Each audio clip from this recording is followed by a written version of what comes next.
What's up, ladies and gentlemen? Welcome to episode 34 of the Codec, our 12-hour charity stream for the American Foundation for Suicide Prevention. We are joined by Quinton motherfucking Flynn. How are you doing today, man?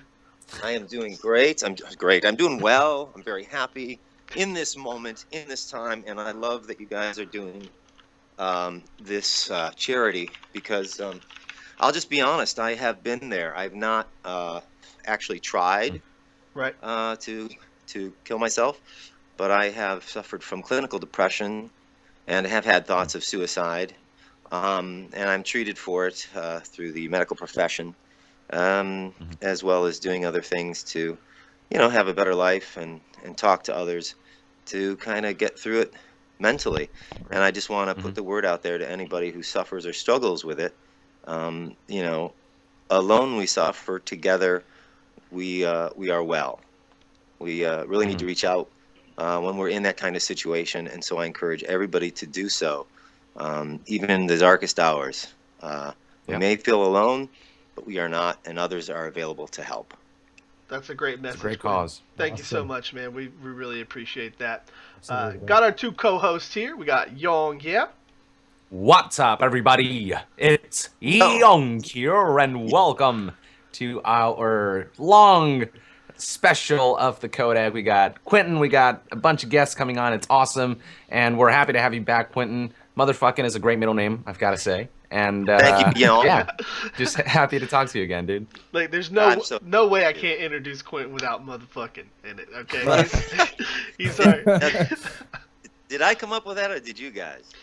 You said it to me before we came on the air, or the first time we talked. You said something like, "Just tell him I'm motherfucking Quinton Flynn."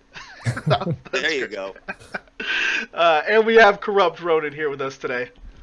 What's up, ladies and gentlemen? It's a pleasure to be here. You guys just saw me earlier today, so it's not like you haven't seen me before, right? And it's an honor to be here to do this for a great cause. Just like Quinton, I have been in a similar position like this before. Not necessarily suicidal per se, but I have definitely gone through bouts of serious depression before. So I am happy to be here and doing this with you guys for a great cause. And thank you as well, Quinton, for joining us. It's always great to talk to you again, man. You too, buddy. I'm so glad to talk to the three of you guys. And again, this is a charity. This is something that I've been wanting to find a way to get involved with. So it's just perfect that you're interviewing me. And perhaps the other guests coming on may not have this experience, but again, I assure you I do. And I've been treated for clinical depression for, over 18 and a half years now, almost 19 years. And it is a struggle. And I say that so that if there's anybody watching or listening, to know, again, it is possible to get through it, and others do care even when one is in it. I will say from my experience that when I'm at my lowest ebb, it doesn't seem like there's any way out, and it's over. But it really never is over. And I've gone to the hospital for it, so I have been hospitalized for it. Like I said, I get medical treatment, I get help, and I reach out to others who also suffer from this, and together we persevere. And it's one day at a time. It really is. Support groups are helpful, so don't think you're the only one out there who's listening to my voice right now. There is help. So these guys are doing a great thing with this charity, and I'm here to entertain you. Awesome. Well, that's what you always do, man. Fantastic. You are definitely one of the most entertaining guests that we've had on the show, man. So we're excited to kind of talk to you. This interview will be a little different.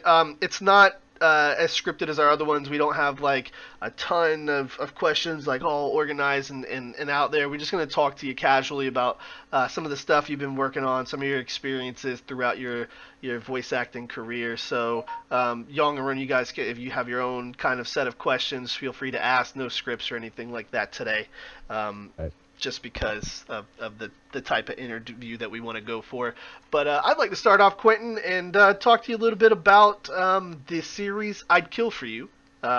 We had a little conversation about that during one of our last interviews. I heard you're getting ready to do a new season of that in which you are the narrator. So tell us a little bit about that. How's it going? How many episodes you got? And when can we expect to see it? Great question.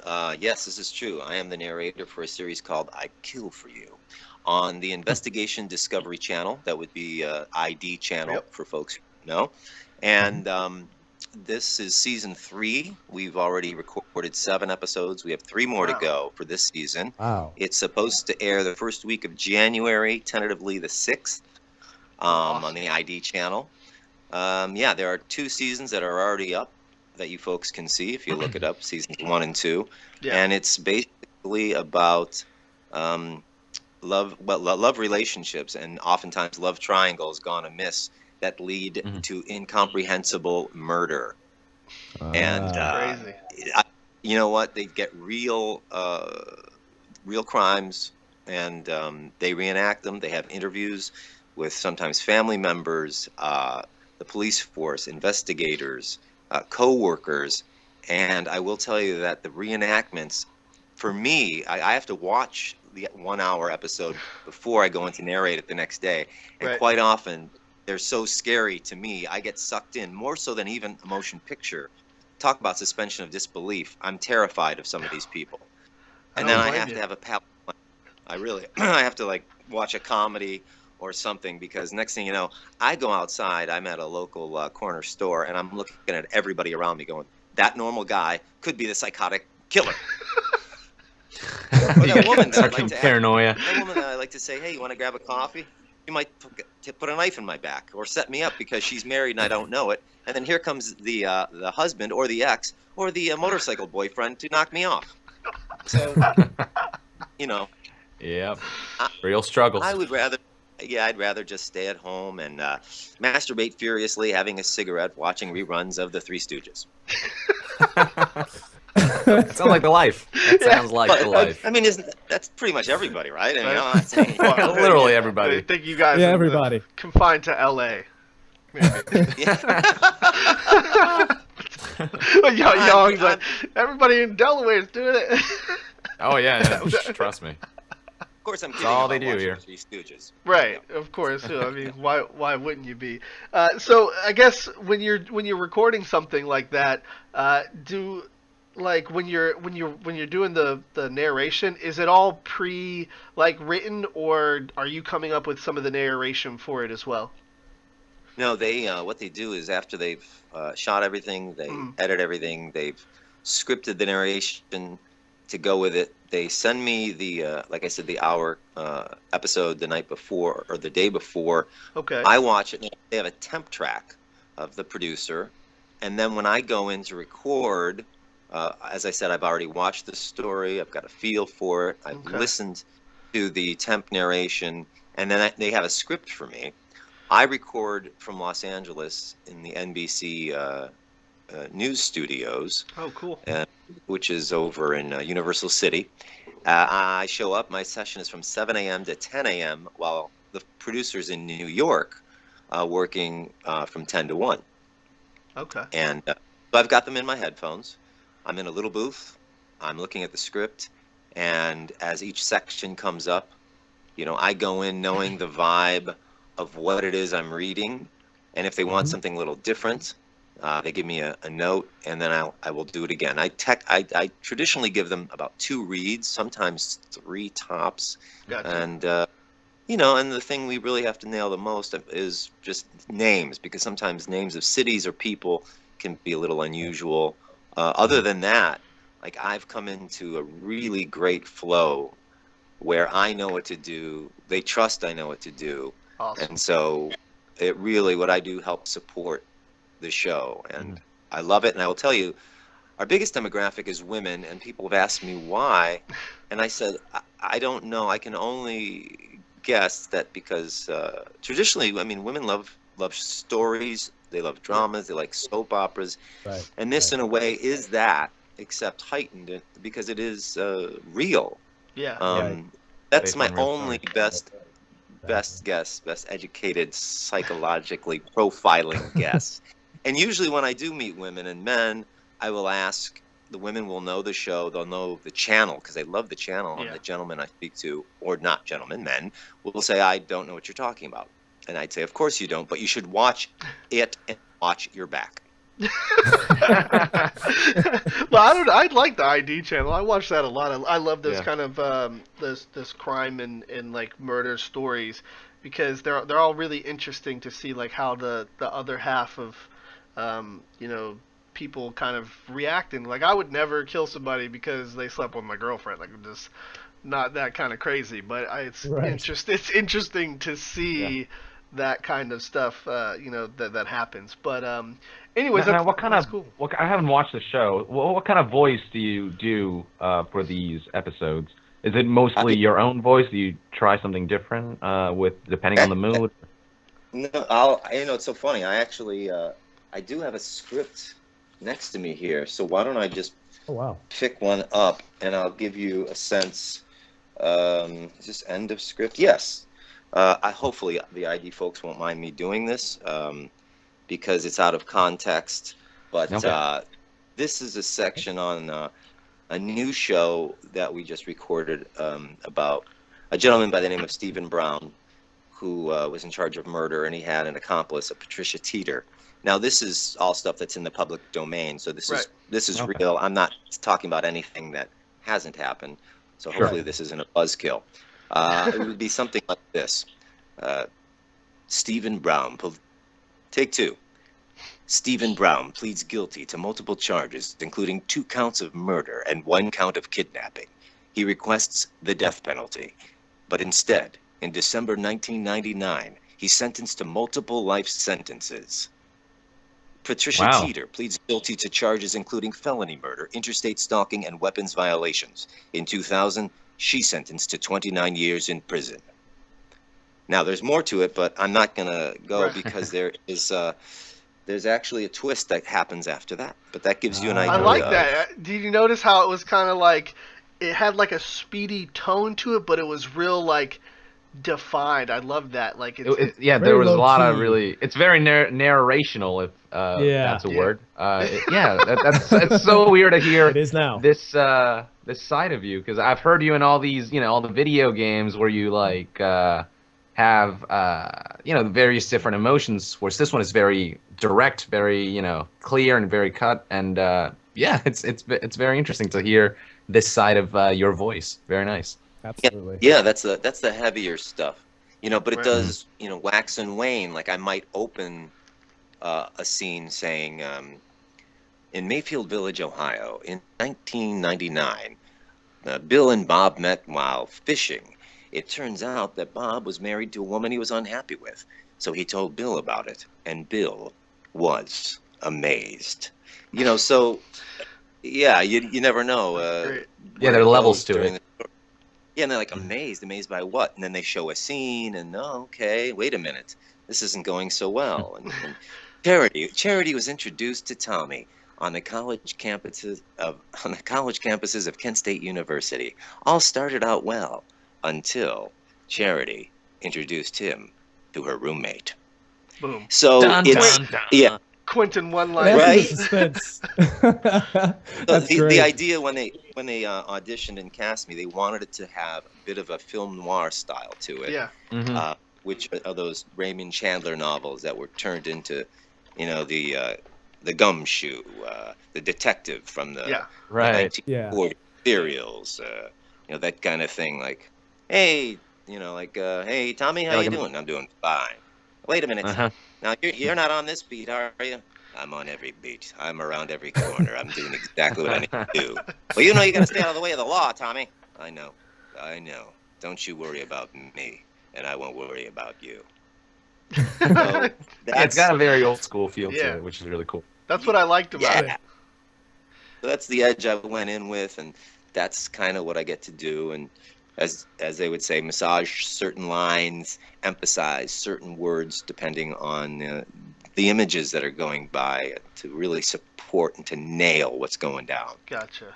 Right. That's very cool, Very man. cool. I like that. Ronan, you have Absolutely. a question for Q. Sure do. So, as I've been listening to various different podcasts across the internet, and there was a common thread that I came across when listening to them. They were talking about WTF, or the World Thumb Wrestling Federation. And Yes. doing some research, I found out that you are actually a part of that. And my question to you, Q, is what exactly is the World Thumb Wrestling Federation? Not only for myself, but for those at home that may not know what that is. I've never I heard have of this. never heard of this in my life, but yeah, no, you I'm guys very never interested in heard- this. Oh, yeah, well, there's a reason for it. It's a mockumentary. Yeah, these guys came up with this wonderful movie. They wanted to do a mockumentary, and I'd have to delve more into the history of it to find out how they came up with it, but they wanted to do a mockumentary on the World Thumb Federation. Wait, WTF, you said it better than me. World Thumb Wrestling Federation, that's it, WTF. And it, just like you'd see in the World Wrestling Federation, it's a mockumentary of that, and the best thumb wrestlers from all around come to win this championship. And in this dramatic, comedic mockumentary, there is a family whose title is at stake. There is a well, the whole WTF is at stake if a particular someone doesn't win, and there are villains. There's a villain, and there are fun people and kooky people and great people to root for. And then there's my character named Nielsen Overgarten, okay, who's a wonderful guy he's Danish with a little bit Polish in his background, you know. And then I stole the, hook from Peter Sellers, who is one of my favorites, who played Inspector Clouseau. And I put it into this wonderful man who's so happy to be in America. And I may not be the best, but I love everything. And I may not be the strongest thumb wrestler, but I'm one of the most joyous. God. Okay, so this is not, this federation isn't real. I thought it was real for a second, Ronan. You did not mention it was a mockumentary, so I was thinking there is an actual like organization in which they thumb wrestle. That is new. That is news to me. I can see. I had it's to a find out what mockumentary. this was. I had to ask because I wasn't quite sure myself. It sounds awesome. It's in the vein of the Christopher Guest movies that are done, where you watch it and you're like, is this real? Like the first time I saw this Spinal Tap, I'm like, I was like, is this a real group that I'd never heard of? Right. You know. And then of course he did Best in Show and he did all the other ones, but after that he'd already made his mark. So that's what this is, and I can't wait to see the finished product. I know they're still in post on it. In fact, they're working on it today. Awesome. When do you know when it's coming out? Yeah. I'm sure it'll be 2016. There is no release date yet. I know they're going to be pitching it around, putting it in festivals. There's some other great actors in there. There's Eddie Jemison, who was in Ocean's 11, 12, and 13. He also had a series on HBO. The name escapes me at the moment. Malcolm Danare is in it, who was in Godzilla, the feature film, as well as 65 animated episodes. Oh, wow. He was also in Christine. He's one of the producers. He's been around forever. Great guy. Deborah Brown. Wait, no, is it Deborah? Do I have her last name right? No, it's not. I don't have her last name right because I was thinking of the character she did. It's Deborah Wilson, who kind of based her character on Jackie Brown. She was on Mad TV. She's done loads of impressions and characters and animation. And then there's just a whole wealth of brand new talent. A lot out of Chicago, and just incredible cast that I got to work with and had so much fun with. So that's cool. It's really wonderful. It's a lot of fun, and a lot of the fun we had off camera, I really wish would have been picked up. Oh, yeah, those are always the best. Those behind the scenes moments. That sounds pretty awesome. I would love to see that. Yeah, actually. can't wait to see it. Yeah, I want to see how they do the thumb wrestling. If there's a certain technique to it, you know. Dress the thumbs up in costumes. Can I learn from this movie? I wonder. You definitely can. Your skill set as a thumb wrestler will increase. You'll be able to go to bars, parties. You'll be able to pretend, I don't know, let's give it a shot, and then you'll just be knocking people out for money or booze, whatever you want. Breaking the thumbs. It'll be great. I like it. Young, you have a question for Quinton? Yeah, sure. So, as you may or may not know, Final Fantasy VII Remake was recently announced, and I know that you did play Reno. You do not know. Wait, yes, you know, or no, you do not know. No, all I know is I saw the trailer, which well, Reno's not in, and I'm not in, and so yeah, I've gotten very anxious, and I thought Monday I better call my agent and say, hey, this is going on. Would you put in a call to these people, because I don't know who's on board this time and who's producing it, and find out if my character's in it. Tell them I have voiced him in the past and would love to voice him again. Yeah, exactly. That's what I was going to ask, if you were aware, or if you were going to voice him at all. It seems at the moment you're not aware of whether you may or may not be reprising your role. Well, I don't know if he's in the script. If he is, I really hope. He should be. He was in the original game, Final Fantasy VII, and this is the remake. And so they're going to cover... Then again, how early does Reno come? I forget, in the original game. Yeah, I'm trying to trace back to that, too. Because I know this game's being split into multiple parts. Right. And I don't know how much they're going to cover in each part. I don't know how many parts they're going to be, so maybe Reno will be in part 2 or part 3 or something. Yeah, he could be in a later part in the series. Yeah, I don't know. I don't know. I don't know when he comes. Depends on how old he is. If he's young, he may come fast. As we know, the older you get and you mature, you're able to prolong your ejaculation. Is that the question? When you ask how fast he comes or when he comes? Nailed it. That was that was what we were looking for. The thing is, I think with this one, knowledge on Reno. I think with this one, we were talking about it earlier, is Quinton, that this one is going to be in multiple parts. So I'm not. Then it'll be a multiple orgasm. God, we love you. Not use the word "come." We love you. In we any love way, you, Quinton. shape, or form. Yeah, right. Yeah. Launch, again, how early he comes, how early he arrives. It depends on the woman he's engaged with. Depends how horny he is. Depends the last time he had sex. Depends if he's in love. Depends, on a lot of things. Oh, so does Reno get horny often? Well, as much as he can. I mean, I think he would probably get hard as quickly as the wind blows. Wow, that is impressive. I'm gonna assume, since I'm not a Final Fantasy player, that these are all over the age of 18 characters, right? We can make sure that we're. I'm pretty sure Reno is. I'm assuming. I don't know.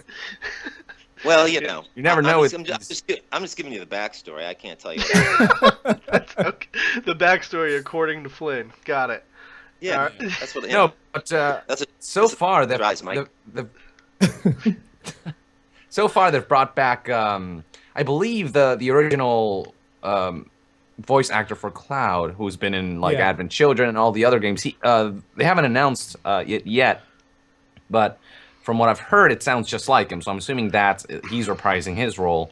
A lot of people are saying that Barrett's voice actor, it's the same guy. It sounds a little different, but the guy has, he has a dynamic range, and he went a little deeper with this voice. He sounds a lot more like, what's the character in Cowboy Bebop? Black something. Was it what's his name? Jet Black. There you go. Yeah, Jet Black. Yeah. And he played Jet Black, and people are like, it sounds just like Jet Black, so I think it's the same voice actor. So I think there is a good chance they'll bring you back. I feel like they're getting all the voice actors from all the other games and getting them together for the English version. So here's hoping that you reprise your role as Reno, and we can learn more about him, his background, and his masturbatory history. You said it, I didn't. Hey, Young and Quinton Flynn, y'all are dangerous. Yeah, I know. You guys are. You're stoking my fire. Now, do you know the name of the actor in question you're talking about? The for Cloud, you mean? Cloud? Mm-hmm. Or Barrett? What is it? There's Cloud Strife, who's he's a younger character. He's the main character. His name is Steve Burton, the actor for Cloud. And then for Barrett, his name is Bo Billingsley. Bo Billingsley, that's his name. Yeah. Okay. He plays Barrett. Yeah, he's terrific. There you go. Yeah, you could contact him and see what. Yeah. Have you had any scenes with Reno? Exactly. Yeah, sneak that one up on him. Yeah. Yeah, they basically. No, go ahead. All they showed off was the sort of the first like hour of the game in trailer form. So it was like the first hour cut into like a minute or two. And in that first hour, you only see a handful of characters. So, and the game is like, I'm sure it's still got a long way to go. So I think, there's a good chance. Awesome. Yeah. Well, hopefully, go ahead. Oh yeah, no, you finish what you were saying, bud. Well, hopefully, they, hopefully they do have a long way to go, and like you said, maybe they've just done that kind of sizzle reel, that tease, and maybe they've got a long way to go in terms of recording and production, and that it'll start hopefully early next year. I would hope. Is there a release date on it? No. No, there is no release window whatsoever. In fact, it was announced at E3 this year. It's only a couple months ago it was announced, and it was just in CG form. It wasn't actual gameplay. And then today we were shown not today, during the PS Experience event, we were shown bits of gameplay, but it definitely looked early. They obviously have concepts down, and they have certain mechanics that they want to use and present, but I don't think they have like huge. Yeah, no, definitely not. Especially with the new cycle, that's talking about it coming out in multiple parts. So, I'm sure. I wanted to switch gears though and talk a little bit about Prince Kael'thas. You did some recent. I don't want to say it was not Comic-Con. Was it BlizzCon? It was BlizzCon by Blizzard Entertainment. It was down in Anaheim, California. And there were about 25,000 people there a day. Right. Yeah, there's been a lot of love for that character throughout, his history in World of Warcraft, and now having him as a playable character in the Heroes of the Storm kind of MOBA that you're in now. Tell us about how you've been received as that character. Have people been liking your performance? I for one loved it. I had that real kind of like it felt like a real prince kind of talking. Was that tough to kind of get that way of speech down? No, because I was actually born as a prince.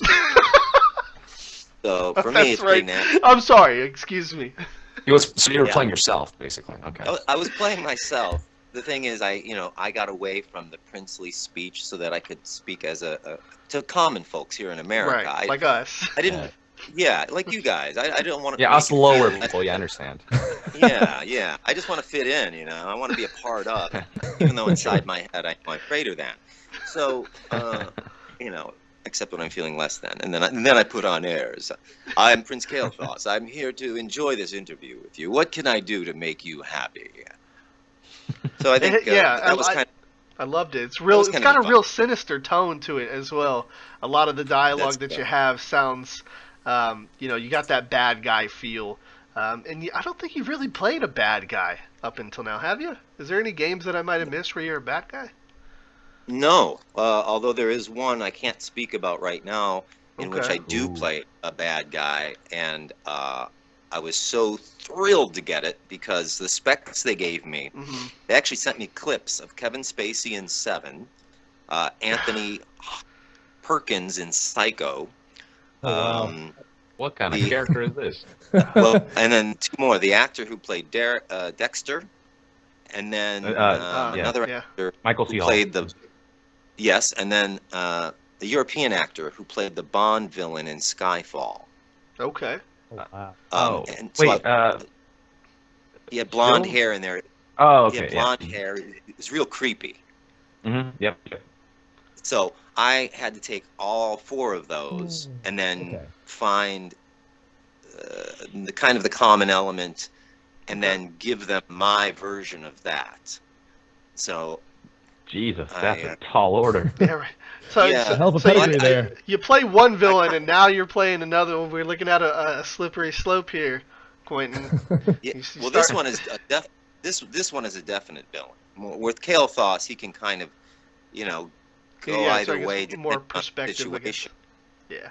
But this one, I kind of relied heavily on Kevin Spacey, who I find to be creepy. I mean, he could say anything like, "Gentlemen, right now, I'm looking at eating turkey and cheddar Lunchables, and if you don't watch out, I may vomit them into your mouth and make you choke on my vomit. I could see Kevin Spacey saying that, yeah. Yeah, you know, and then if you add some of the Anthony Perkins Psycho, he's more like, you know, what are you talking about? My mother's fine. There's nothing wrong with my mother. What are you saying to me? So if you put that all together, and then you kind of slow it down a little bit, and you say, this is what we're doing. Are you trying to say there's something wrong with me? I think we're on the same page. Why don't we sing?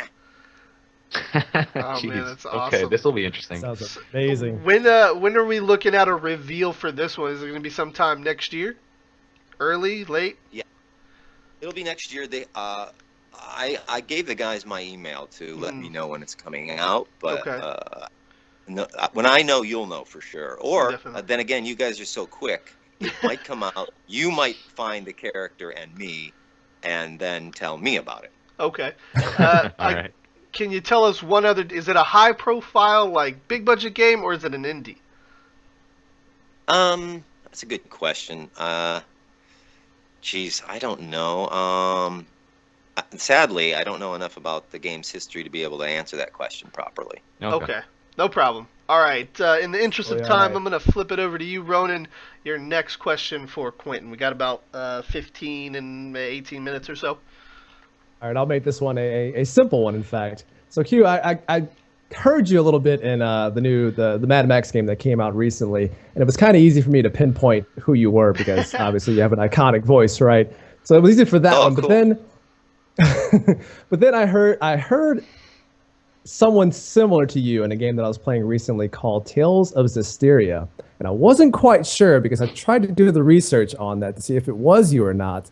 And of course, the character didn't have a name for me to go by, so I wasn't quite sure on that one. But have you done any recent work that may revolve around those lines? Because that game came out recently, in fact. Do you recall something like that you may have done in the past? Tales of Zestiria. I don't know. I know that sounds like a weird answer, but no, it's totally okay. Well, no, it's oftentimes I'll go in for these games, like the Mad Max game I can talk about now. But when I went in, they didn't tell me what it was. Okay. They said, we can't tell you. We're really going hard with this non-disclosure agreement. Oh, man. Oh, wow. So we know how much you love those. You know I do. Of course. I was doing the acting. I did at least 2 sessions on that, maybe more, before they finally revealed to me what it was. But, you know, on my contract, it had a different name. So it's only now that you've revealed that it's out and you've actually heard me that I can say, yes, I was in Mad Max. That must have been the other one, the Tales one, I'm not sure about. Okay, yeah, I was kind of curious about that because there was a character that sounded just like you in there, and I couldn't get the information about that. So I figured I may as well just ask him now that I have a chance to sit down and talk with him and see if he knows anything about that. So either way it goes, I appreciate it. You know what? That's happening a lot. Clayton, send me a message after this when you're done, when you have time, the name that Ronin just mentioned, and I'll look into it myself to find out. Yeah, that'd be awesome. Yeah, we appreciate that. Yeah, that would be awesome. It's been happening a lot. There was a I don't know if Ronin and Yong, if you guys heard, but there was a Dragon Age DLC that just came out where everybody swears up and down that one of the characters is David Hayter. And he's not listed on there. Like, they swear it sounds literally identical to him. Like, it really might be, but he's not listed in the credits anywhere, and David hasn't said if it's him or not. So, that's been happening. It's quite a bit, actually. He just comes in with the Snake voice. It sounds just like Snake, I tell you. I literally thought it was him, and I asked him on Twitter, and he hasn't said anything back yet. So, that happens, I guess, with these, like Quinton said, with all these NDAs, and they're not telling you anything. And then, Quinton, you can correct me if I'm wrong, but a lot of times, I'm sure they don't just email everybody and be like, "Hey, this game's out," if you're not like the main character, right? Right. Even if you are the main character, I have never received an email or a call saying your game is out. Even in Metal Gear? Yeah, even in Metal Gear. Wow. I mean, wow. Sometimes they'll give me a tentative release date at the end of a session, but like I said, when I'm done, then it's a number of months later before they release it, and then I find out honestly from you guys because you follow It's that out. stuff a lot more Yeah. closely than I do. Then it's out. Yeah. No, they don't. I don't know why they don't contact us. It would be great, I would think, Yeah. because they'd say, tweet it, post it. But Right. apparently, they probably don't Yeah. do it because, like I said, they keep everything so tight that they want to release it when they're ready, and they've got the whole publicity machine rolling. So by that time, they just, again, I think it's because they want to keep it tight and cover their tracks. Yeah. Yeah. Now with movies, I know they do like screenings for the actors that were involved after it's it's made progress and after it's pretty much almost done or done. I wish they would do Right. something like that for the actors. Maybe show them a couple of the cutscenes and show them how Right. everything came together and have like a get together and stuff like that. I feel like that'd be really cool in the video game industry because I know the actors put in a lot of effort and time and work into it. But I don't know. I couldn't agree with you more. So from your lips to God's ears, or the producer's ears. All right. Yeah. Now in Mad Max, if I may ask, I haven't played that game yet. What character did you voice? Well, Ronan could tell you better than I. Okay. I'm. Go ahead, Ronan. Take it away. Yeah, I was gonna say like it's for some reason like a lot of the NPCs in that game, the non-player characters, you tend to hear a lot of like really popular voices that come from, and it sounds like Q's voice might have come from one of them exactly. I haven't played the game in a while, but I do recognize or remember that I heard his voice from one of those characters in the game. Oh, okay. Exactly. Yeah. You beat him up? Yeah, I was gonna say, is it like one of the Wild Boy type characters, or is it like I'm thinking it might have been, or it may have been one of the NPCs you have at one of the bases in the game. Okay. You have like several bases listed all out their locations, and I may have heard him in one of those bases actually. Awesome. I seem to remember being I could be like a hideous, bald-headed, angry bastard who's trying to take down. I don't know if it's Max or one of the other guys, but yeah, I'm just constantly going after him. You're having to fight me as I'm ready to tear your head off. Okay. Okay, there we go. Oh man. Now speaking that's of Mad Max, did you watch the movie, Quinton? Well, I watched the first one. Yeah, I didn't watch the new one. The new one I've heard is great.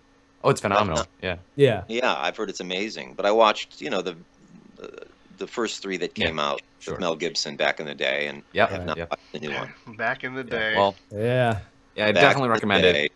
Yeah, it's really, really good. I think it's been nominated for like a Golden Globe for movie of the year, like best drama movie of the year or something. I don't know. It's great. Yeah. Really? That's fantastic. Yeah, it's gotten a Golden Globe nomination, which is phenomenal. Then of course I watched. Yeah. Go ahead and do that. My question for you is, what do you have coming up that you can tell us about, apart from stuff like the World Thumb Wrestling Federation project and the At Kill for You? What else? Are there any video games or shows or cartoons or any other voice work or acting things that you're doing that you can tell us about? Well, there's one. Actually, there's a independent project I'm working on that I'm actually shooting later today, in which I am going to be telling a story, a children's story. I won't say what it is. I'm doing nearly 30 impressions as I'm telling the story back to back. It's on camera.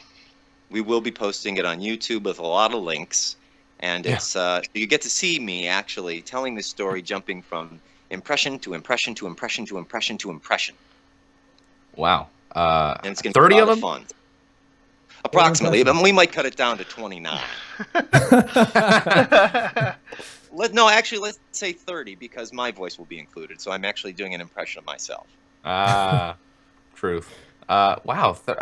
And how long is this story? Is it within, like, how much? You're doing 30 impressions in how much time?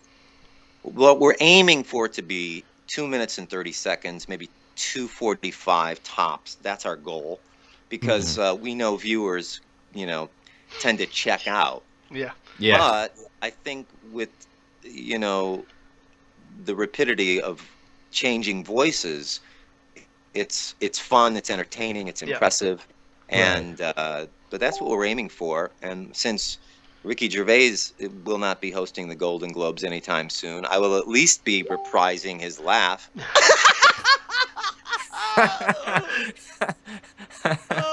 Stop it! Stop! I know you want me back. I can't do it. I want to do it, but you don't want me to do it.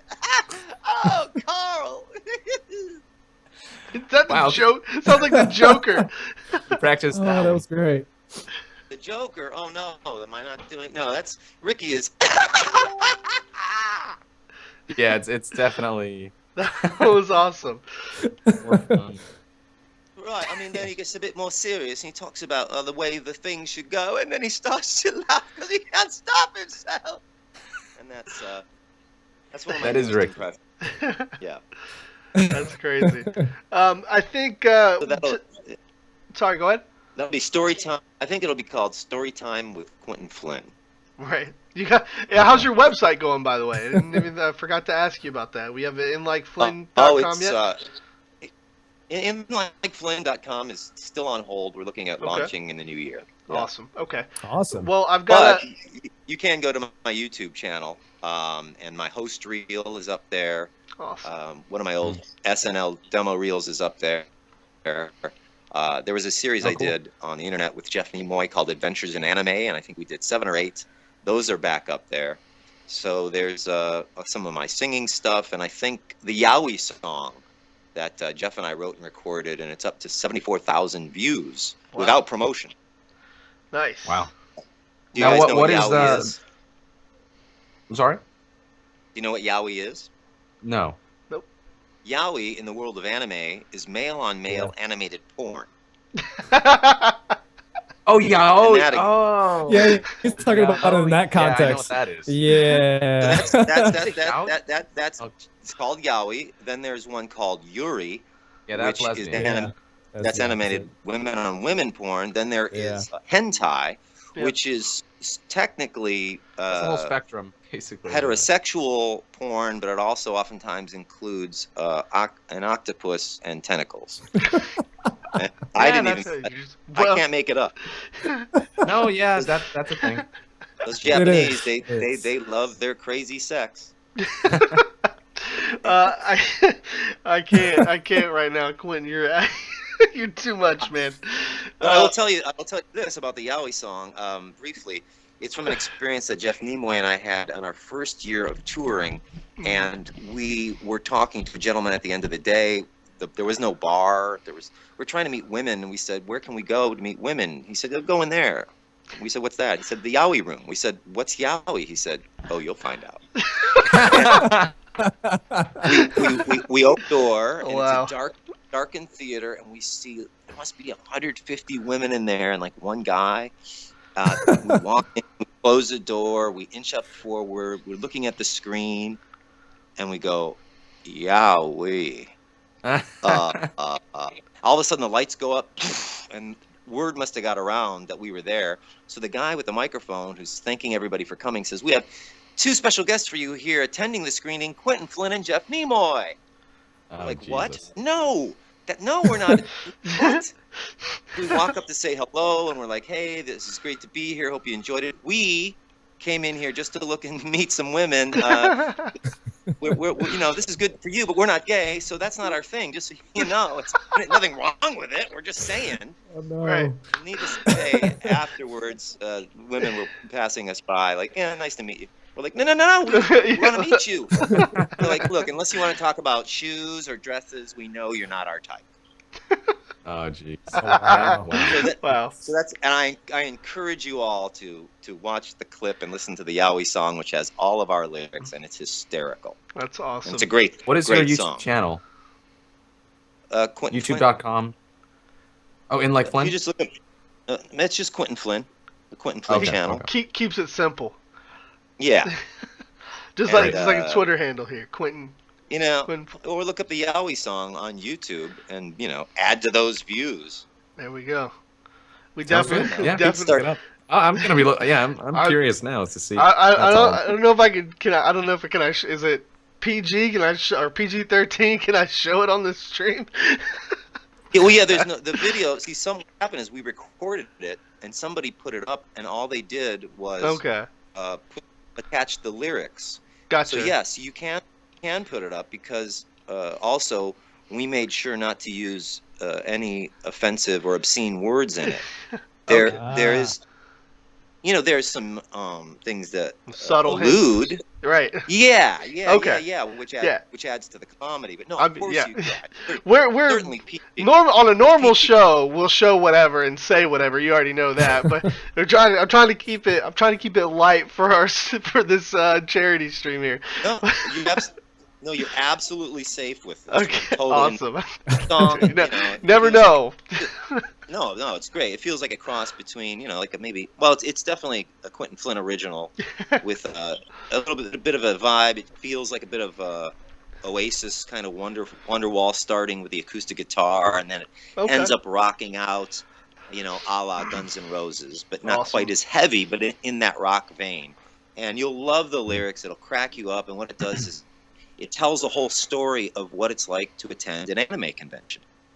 Okay, that's awesome. I'm excited. Yeah. That pretty much wraps it up, guys. We're at our hour mark. Quinton, it was so great talking to you. Before we get out of here, Ronan, you got anything else that you'd like to ask Quinton before we get out? Let's see. I was actually going to check and see if there were any community questions, and it seems like there haven't been any so far. People were having issues with the stream, but that was about it. We got spammed a little bit earlier. So, we're so pressed on time. I don't know if we have for community questions this time, but Quinton's coming. Right. I mean, Quinton, you're definitely coming back in the new year, right? We can invite you back. You're not sick of us, right? Anytime you want. All right, perfect. Awesome. So when we get in the new year, we can. I'm curious to when this game that you're talking about is announced, we'll invite you back on to talk a little bit about it that you can. Yes. Absolutely. Definitely looking forward to the new I'd Kill for You. But anything else, Ronan? No, that's it. I appreciate you stopping by, Quinton. It was always it's a fantastic time sitting down and talking to you and just shooting the shit for like an hour and a half or so. So I really appreciate that, and looking forward to all the future projects that you have as well. I'm curious about some of the stuff that you can't talk about, and also the whole thing with Reno and Final Fantasy VII Remake, and hopefully info about you and Kingdom Hearts at some point. Yeah, if we had more time, I would love to talk about that, because Quinton actually told me on Facebook that he's credited already to the new Kingdom Hearts, but he hasn't done anything yet, so I'm curious about what they're doing. I'm not sure yet. All right. I know. Finally. They do. Young. No, I'm pretty much good to go. Learned a lot of things in this past 40 or so minutes. Quinton, you've been the best, man. You're always educating us. Thank you, man. I try, baby. Yeah. That's why I'm here. You know what I'm saying? I love you, man. I love y'all. Just give it love. We definitely love you back, Doctor. man. We appreciate that, and thank you for helping support our cause here. We really, really appreciate that. Quinton, we're gonna go offline here, but I want to ask you one question before we disconnect you from Skype. So those of you who are watching, don't go anywhere. We've got Lori Allen coming up next. Stay tuned, and we'll be right back, guys.